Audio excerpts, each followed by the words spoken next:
আসসালামু আলাইকুম। ২০২৫ শিক্ষাবর্ষের দাখিল ষষ্ঠ শ্রেণীর অর্ধবার্ষিক এবং বার্ষিক পরীক্ষার গণিত বিষয়ের প্রশ্নের ধরন এবং নম্বর বন্টন নিয়ে আজকে আমরা আলোচনা করব। বন্ধুরা, তোমরা স্ক্রিনে দেখতে পাচ্ছ গণিতে তোমাদের ১০০ নম্বরের পরীক্ষা হবে অর্ধবার্ষিক এবং বার্ষিক পরীক্ষায়। আর অর্ধবার্ষিক এবং বার্ষিক পরীক্ষা তোমাদের মোট ১৩টি বিষয় থাকবে। এই যে ৯ নং হচ্ছে গণিত বিষয় ১০০ নম্বরের পরীক্ষা হবে। আর এটি প্রকাশ করেছে নতুন করে, একেবারে নতুন করে প্রকাশ করেছে ৪/২/২০২৫। এই যে এখানে দেখো দাখিল ষষ্ঠ শ্রেণীর দাখিল স্তরের ষষ্ঠ থেকে অষ্টম শ্রেণীর বিষয়ভিত্তিক প্রশ্নের ধরন এবং নম্বর বন্টন সংশোধিত, অর্থাৎ সংশোধন করা হয়েছে নতুন করে ২০২৫ সালের জন্য, অর্থাৎ তোমাদের।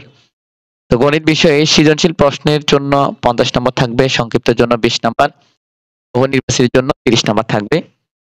প্রতিটি সৃজনশীল প্রশ্নের নম্বর থাকবে ১০, প্রতিটি সংক্ষিপ্ত প্রশ্ন উত্তর ২ করে, আর বহুনির্বাচনী ১ করে। সৃজনশীল প্রশ্ন দেখো এখানে ক বিভাগ, গণিত অংশ থেকে ২টি, বীজগণিত অংশ থেকে ২টি, আর জ্যামিতি অংশ থেকে ২টি, আর হচ্ছে ঘ বিভাগ তথ্য উপাত্ত থেকে ২টি।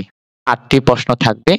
তোমাকে যে কোনো ৫টির উত্তর করতে হবে, তবে প্রত্যেকটি বিভাগ থেকে কমপক্ষে ১টির উত্তর করতে হবে। মানে ১টির উত্তর করেই আর প্রত্যেক বিভাগ থেকে ১টি করে উত্তর করতে হবে। ৪টা বিভাগ থেকে ৪টা, আর একটা যেকোনো এক জায়গা থেকে।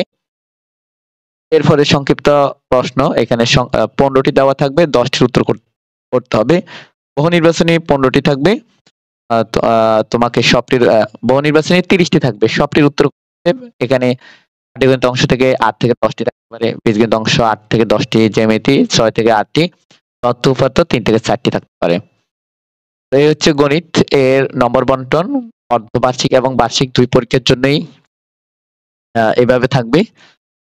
তো তোমাদের বন্ধুদের মাঝে ভিডিওটি শেয়ার করে দিবে। আজকের ভিডিওটি আমরা এখানে শেষ করছি। ভালো থাকবে, সুস্থ থাকবে। আল্লাহ হাফেজ।